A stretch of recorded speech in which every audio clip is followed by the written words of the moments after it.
projet de construction à Atarot, près de Jérusalem, projet controversé car il provoque la colère de l'administration américaine qui veut maintenir un statu quo dans cette partie de la ville sainte en attendant d'éventuelles négociations sur l'avenir de la capitale. Ce projet, qui pour l'instant est bloqué, est dans l'actualité.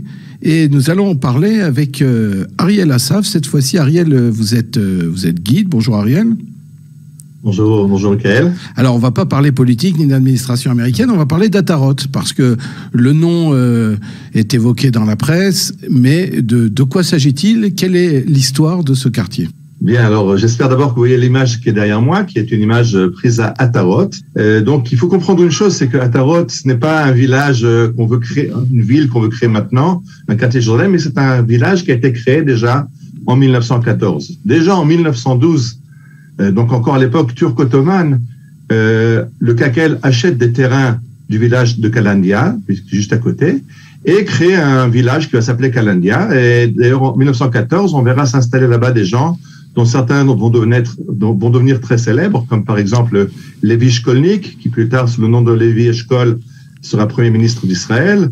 Yaakov Pat, un haut responsable des services de sécurité israéliens, que les Jérusalémiens connaissent du quartier du Carrefour Pat.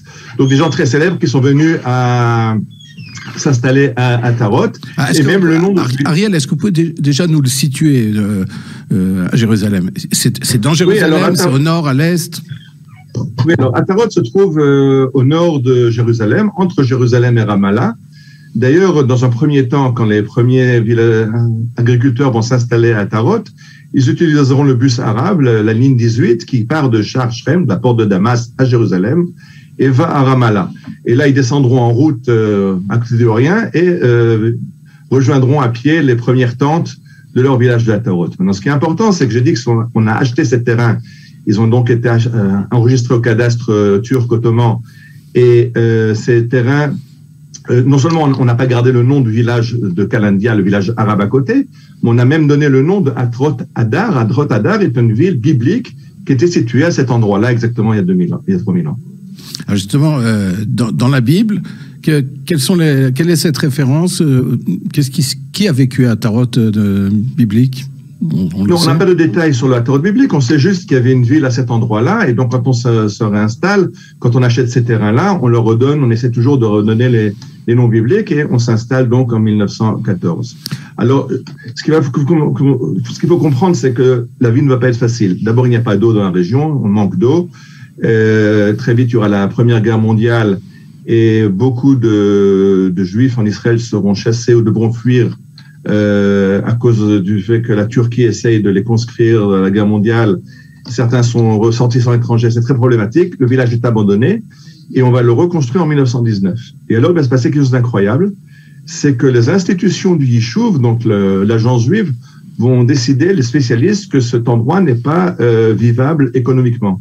Donc, il faut l'abandonner parce on manque d'eau, la terre est trop rocailleuse et les gens qui s'installent vont s'acharner et très vite vont devenir la laiterie principale qui fournit le lait à Jérusalem.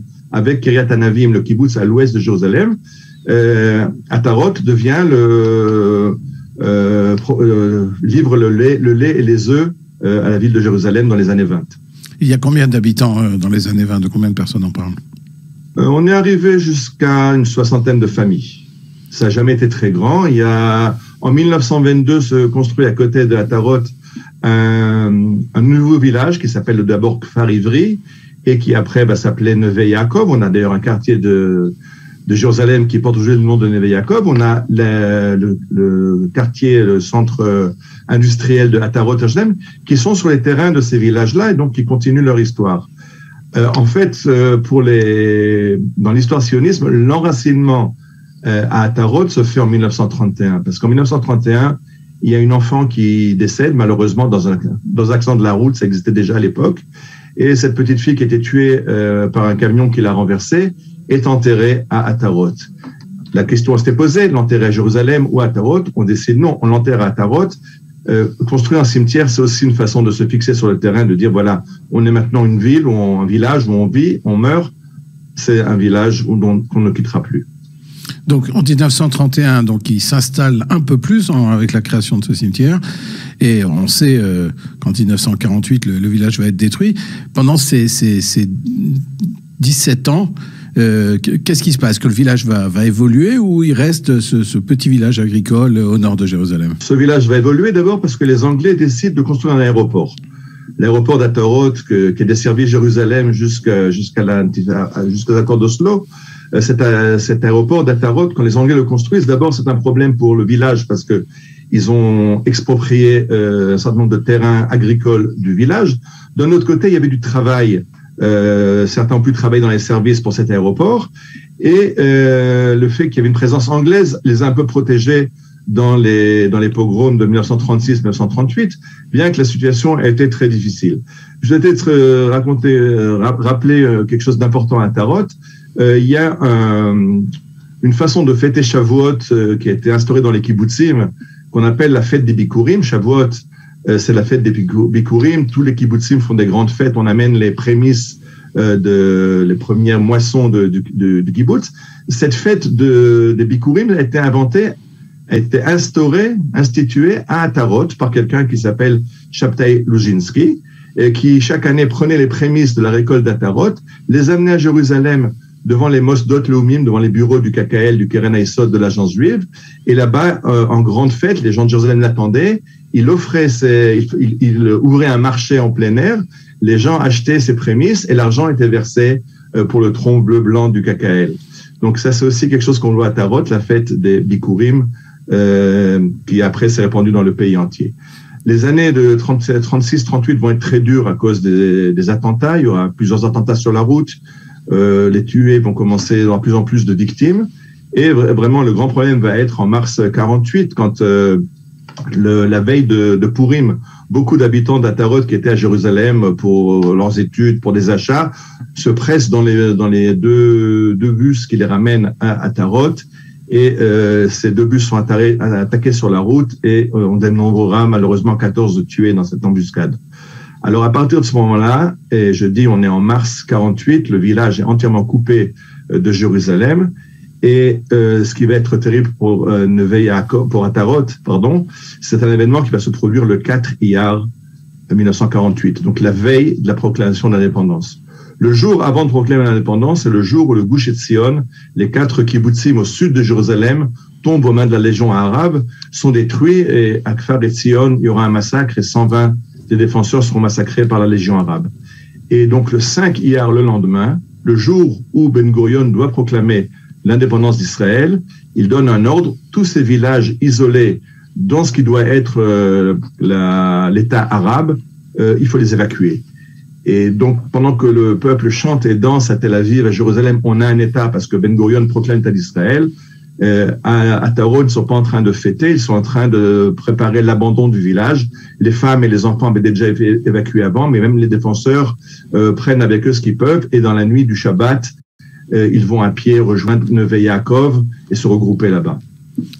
Alors c'est intéressant parce que c'est une histoire méconnue. On connaît souvent l'histoire du Gush Etzion, donc vous l'avez dit, qui est tombé la veille de la déclaration d'indépendance. Mais Atarot, c'est vraiment Jérusalem en quelque sorte. Alors l'aéroport d'Atarot s'est maintenu des années, vous l'avez dit, jusqu'en 2001, jusqu'à la deuxième intifada. Mais il y a une zone industrielle qui existe encore et il y a eu cet aéroport pendant une dizaine d'années. Donc, quel était le statut de cette zone depuis 1967? C'est-à-dire, qu'est-ce qui s'est passé entre 48 et 67? On sait donc que c'était aux mains des Jordaniens. Mais depuis la guerre des 6 jours, pourquoi Israël, finalement, n'a pas construit là-bas, reconstruit un village comme c'était le cas dans le Gush Etzion? Voilà, alors la question, il faut la poser. Il faut se rappeler une chose. J'ai dit que le soir du 5 Iyar, donc 6 Iyar, pendant la nuit du Shabbat, les habitants quittent Atarot, ils vont à Neve Yaakov, et à Neve Yaakov, ils regardent de loin. Le lendemain, pendant le Shabbat, 6 Iyar, ils voient leur village brûlé, puisque la Légion arabe a bombardé le village. Quand ils se sont rendus compte qu'il est abandonné, ils pillent ce qu'ils peuvent piller et brûlent le reste, et les habitants, les derniers défenseurs, voient leur village brûlé. De là, ils se replient sur Lifta, un village arabe à l'entrée ouest de Jérusalem qui venait d'être abandonné par ses habitants arabes. De là, ils iront à Yafo. Et de là, finalement, le gouvernement les relogera dans un village abandonné par les Templiers allemands, le village de Wilhelma, près de l'aéroport de Lod. Et là-bas, ils vont construire un village qu'ils vont appeler Bnei Atarot. Et en 67, quand on revient, ce qui s'est passé justement, c'est que les enfants du kibbutz de Kfar Etzion ont demandé au gouvernement de revenir, alors que les enfants de Atarot, eux, étaient déjà installés à Bnei Atarot. Ils ont dit, on a déjà tellement bougé de Atarot jusqu'à Lifta, Yafo, Bnei Atarot, on reste. Donc, ils n'ont pas voulu revenir.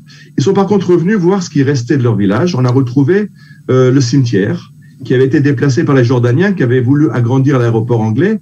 Et comme on ne construit pas un aéroport sur un cimetière, ça porte malheur, ils avaient déplacé les tombes. Donc, on a retrouvé les tombes. On a aussi cherché les siffrés Torah que les derniers qui ont abandonné Atarot avaient caché les siffrés Torah, les 2 siffrés Torah qu'ils avaient, les 2 rouleaux de la Torah. On les a pas retrouvés, mais après on a réussi à comprendre qu'ils avaient aussi découvert par les Jordaniens pendant les travaux d'aménagement de l'aéroport. Et on a retrouvé finalement ces rouleaux de la Torah, on les a retrouvés au musée Rockefeller, au musée archéologique. Et donc, comme il n'y a pas de demande des enfants de revenir, ben, le gouvernement ne recrée pas Atarot. Par contre, comme il y a l'aéroport et que l'aéroport peut être utilisé, Arkia l'ouvre très vite comme aéroport interne, pas pour des vols de l'étranger, mais pour des liaisons d'abord avec Elat et après aussi vers Mahnaïm en Haute-Galilée. L'aéroport est ouvert, donc on crée le centre industriel de Jérusalem juste à côté de l'aéroport. D'ailleurs, ce nouveau pour l'anecdote, c'est que quand il y a eu la grande alia des Juifs de l'ex-Union soviétique dans les années 90 et que l'aéroport de Lod Ben Gurion était un peu submergé, il y a eu une proposition du ministre des Transports d'accueillir les Olim de Russie, enfin de l'ex-Union soviétique, à Tarot, d'aménager la piste, de façon à ce qu'elle puisse recevoir des avions plus modernes et plus gros porteurs, et que l'alia des Juifs de l'ex-Union soviétique se passe à Jérusalem par l'aéroport d'Atarot. C'est intéressant parce que on a vu certains ministres, la ministre des Transports Merav Michaeli et les ministres de Meretz proposer la réouverture de l'aéroport, d'en faire d'un aéroport international pour éviter en fait finalement de construire un quartier juif sur les ruines finalement de l'ancien village d'Atarot. Une partie de la classe politique à gauche veut réouvrir l'aéroport, faire un aéroport international qui serait ouvert également aux Palestiniens. Une proposition qui paraît peu envisageable, pour le moment en tout cas. On a vu que l'accord, la mairie de Jérusalem avait proposé la construction de ce quartier. Pour l'instant, c'est repoussé pour des raisons techniques, environnementales. La proximité de la zone industrielle et de la pollution reporte cette idée de créer de nouveau un village. Maintenant, Ariel, au fil des années, vous avez vu de nombreux quartiers se reconstruire ou se construire à Jérusalem dans la partie conquise par Israël après la guerre des 6 jours. Est-ce que Atarot, dans l'histoire juive, c'est ce que vous nous racontiez, est-ce que ça a une histoire particulière plus que, disons, les autres quartiers qu'on connaît qui ont une 50aine d'années, Gilo, Armona Hatziv ou d'autres quartiers construits depuis 67? Je ne sais pas pour quelle raison on a préféré Gilo ou Pisgat Ze'ev à Atarot, mais je me pose la question, est-ce que ça n'a pas été fait justement pour ça? C'est que un des plans de la mairie de Jérusalem était d'étendre la ville dans ces territoires libérés après 1967.